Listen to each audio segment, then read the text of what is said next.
صاحب کے جو چیئرمین ہیں ان پہ بہت سارے کیسز ہیں جو کہ وہ یہیں پہ رہ کے فیس کر رہے ہیں. آئے دن ان کو دیکھتے ہیں کہ وہ کبھی کسی عدالت میں ہوتے ہیں, کبھی کسی عدالت میں ہوتے ہیں. لیکن نواز شریف جو ہیں وہ باہر ہیں, وہ اپنے کیسز جو ہیں یہاں پہ آ کے فیس کیوں نہیں کرتے؟ کیونکہ ایک ایسا تاثر ان کی طرف سے جا رہا ہے کہ جیسے وہ ڈرپوک ہیں. اور عمران خان سے جب بھی ان کے کوئی ہم دیکھتے ہیں انٹرویوز وغیرہ دیکھتے ہیں تو وہ ایک ہی بات کرتے ہیں کہ میں پاکستان سے باہر نہیں جاؤں گا, میں یہیں پہ رہوں گا. بہت شکریہ. دیکھیں, آپ نے یہ اس مجلس کے حوالے سے متعلقہ سوال نہیں کیا, لیکن میں مختصر آپ کو اس کا جواب دے دیتا ہوں, کیونکہ جواب نہ دیا تو آپ کہیں گے میں نے جواب جان بوجھ کے نہیں دیا. نواز شریف صاحب جیلیں بھگتتے رہے ہیں. وہ کئی محلوں میں جا کے ٹوپ پہن کے وہ اپنا گھر میں نہیں بیٹھے رہے. پتہ نہیں وہ بالٹی ہے, ٹوپ ہے, پتہ نہیں کیا ہے اس کو, ٹوپ ہے, بالٹی ہے, کیا ہے وہ, بالٹی ہے. چلیں, وہ ٹوپ بالٹی نواز شریف صاحب نے کبھی نہیں پہنی. ان کی صاحبزادی کو ان کے سامنے, میں موجود تھا اس دن, بدقسمت دن, میرے سامنے گرفتار کیا گیا جیل سے, کوٹ لکھپت جیل سے. جج جو صاحب ہیں بشیر, ان کی عدالت میں نواز شریف صاحب نے 100 پیشیاں اپنی بیٹی کے ساتھ بھگتی. ڈیلی عدالت چلتی تھی, ڈیلی ایک دن کا ناغہ نہیں ہوتا تھا. یہاں پر روز پٹیشنیں ہوتی ہیں کہ جناب ہمیں 10 دن کی مہلت دی جائے, ہمیں مہینے کی مہلت دی جائے, اور یہ کیا جائے, آج پیش نہیں ہو سکتے, آج محترمہ بشرا صاحبہ وہ پیش نہیں ہو سکتی. ہماری بیٹیوں کو گھسیٹ کے لے کے گئے تھے اپنا عدالتوں میں. خدا را یہ اپنا کمپیریزن نہ کریں, کیونکہ اگر کمپیریزن کیا تو پھر بات بہت دور تلک نکلے گی. نواز شریف صاحب باہر تشریف لے گئے تھے علاج کے لیے. انشاءاللہ وہ پاکستان جلد آئیں گے اور قوم کے سامنے پیش ہوں گے. یہ در بدر ٹھوکریں اپوزیشن نے کھائی ہیں, ان کی بیٹیوں نے, ان کے بیٹوں نے, ان کے بزرگوں نے کھائی ہیں, عمران خان صاحب نے نہیں. ان کے خلاف جو ہمارے خلاف جو جعلی کیسز, ان کا کیا بنا؟ انہی کے زمانے میں عدالتوں نے فیصلے دیے اپنا ضمانتوں کے, آپ سب جانتے ہیں.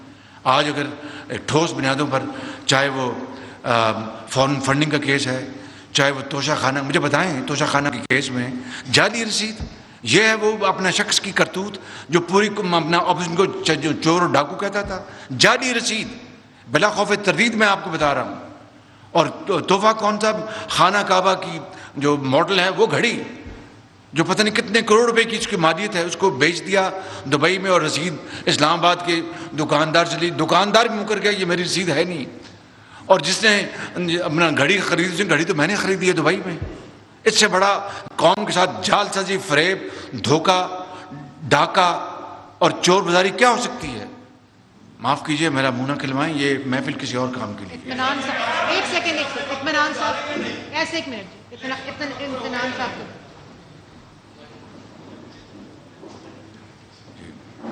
السلام علیکم. پرائم منسٹر صاحب, سب سے پہلے تو میں مبارکباد آپ کو اس بات پہ دیتا ہوں کہ آپ کی پرسنل کاوشیں جو ہیں ہم نے پچھلے 2-3 ماہ سے تو بہت تیز ہوتی ہوئی دیکھیں, لیکن اللہ کی طرف سے یہ ہمیں کشن مارجن ملا ہے IMF کا لون. میں آپ کی توجہ آپ ہی کے کیے گئے ایک فیصلے کی طرف کابینہ میں جو آپ نے کیا تھا اس پہ دلوانا چاہتا ہوں, جس میں آپ نے حکومتی اخراجات میں کمی کے لیے ایک ٹاسک فورس بنائی تھی. آپ نہیں سمجھتے کیا کہ یہ اس وقت سب سے زیادہ ضروری ہے پاکستان کے لیے کہ یہ جو ہمیں کشن مارجن ملا ہے, جس کے بارے میں آپ نے بھی اور ڈار صاحب نے بھی تھوڑے دن پہلے ہمیں ایک ویڈیو کانفرنس پہ یہ بتایا تھا کہ what are the future plans, اور ہمارے اگلے پلانز کیا ہوں گے. تو میرا آپ کو مشورہ بھی ہے اور آپ سے سوال بھی ہے کہ جو حکومتی اخراجات ہیں, خاص طور پہ جس طرح آپ نے پنجاب میں بطور وزیر اعلیٰ پنجاب, آپ کا بڑا مذاق بھی اڑایا گیا جب آپ مینار پاکستان پہ اجلاس کرتے تھے, لیکن اس سے ایک لوگوں کو جنہوں نے ٹیکس دینا ہے, جو اطلاع بھی ہے آگے کہ بجلی پر اور گیس پر پروبیبلی ٹیکس پڑ رہا ہے اور آگے مزید لگے گا, اس وقت لوگ ٹیکس بہتر طریقے سے یہاں مان لیں گے جب وہ یہ دیکھیں گے کہ حکومت اپنے اخراجات میں بھی کٹوتیاں کر رہی ہے. تو واٹس یور ٹیک سر؟ جی بہت شکریہ. آپ نے جو بات کی ہے, آپ نے کوشچن مارجن کا, میں اس کو بریدر کہتا ہوں. اور یہ بریدر کو ہمیں اپرچونٹی میں کنورٹ کرنا ہوگا. اور میں آپ کو یہ بتانا چاہتا ہوں آپ کے سامنے، نواز شریف کی قیادت میں مسلم لیگ نون پوری طرح کمیٹڈ ہے اور پوری طرح یکسو ہے. انشاءاللہ مجھے پورا یقین ہے کہ اس حکومت کی جو باقی جو کولیشن پارٹنرز وہ بھی اسی طرح کی سوچ رکھتے ہیں. لیکن میں اپنی جماعت کی بات کر سکتا ہوں الحمدللہ کہ ہم پوری طرح یکسو ہیں.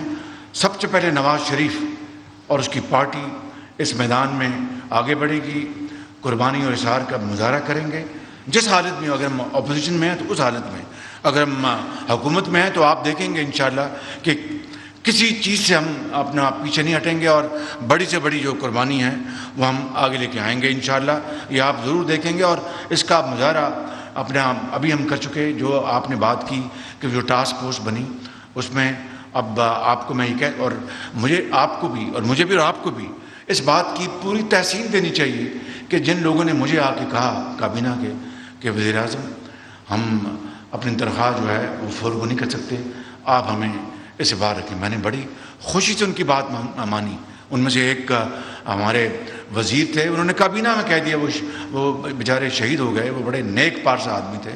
اس طرح کچھ اور لوگوں نے بھی کہا، اور باقی والنٹریلی اپنا بے شمار وزراء ایم او ایس اور وہ اپنی تنخواہ نہیں لے رہے. تو یہ ایک حقیر بات صحیح، لیکن یہ پہلی مرتبہ یہ ہوا ہے. مجھے بتائیں کہ جب سے یہ اعلان کیا، یہ کبھی ماضی میں اس طرح کی کوئی، لیکن it is just drop in the ocean. یہ بہت ایک بڑا ایک چیلنج ہے، اس کو ہمیں سب کو ہمیں مل کے کرنا ہوگا انشاءاللہ. اور اس کے علاوہ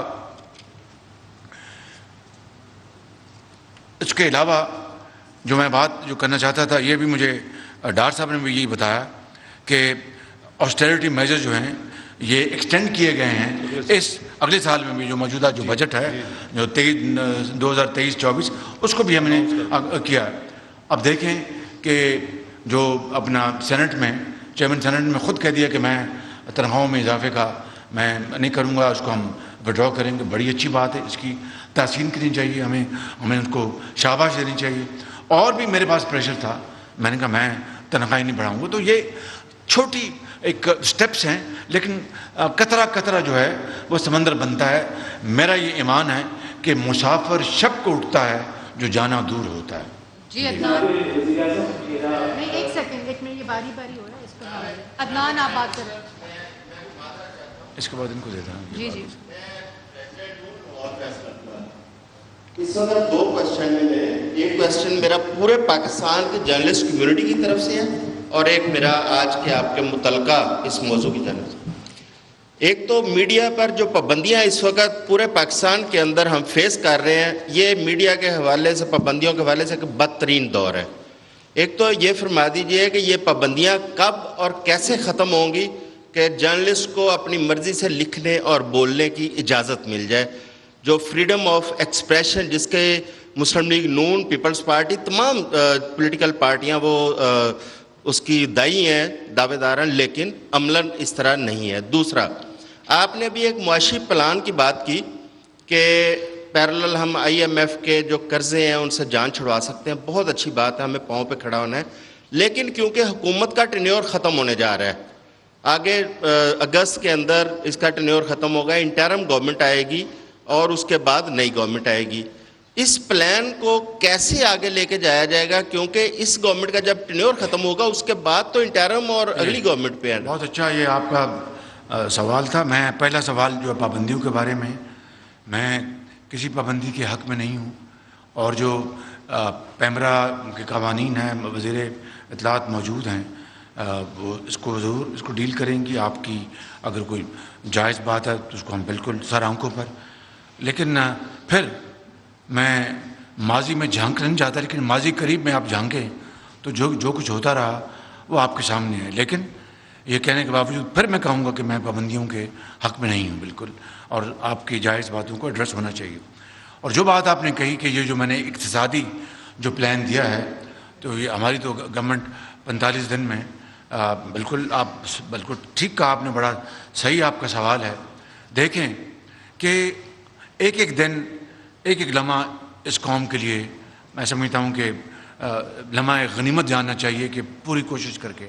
اب دیکھیں یہ میری بات اور میں سوال آپ کو پوائنٹ بتا رہا ہوں. 600 ارب روپے لگ بھگ, finance minister would correct me if I am wrong, جو ایس او ایز ہیں, یعنی جو اسٹیٹ اونڈ انٹرپرائزز, پی آئی اے, یہ اسٹیل مل اور اس طرح, 600 ارب روپے تقریباً سال کا, اتنی اماؤنٹ تقریباً سال کا کھا جاتے ہیں. ان کو گرانٹس ملتی ہیں, ان کے لاسز ملا کے سب کچھ.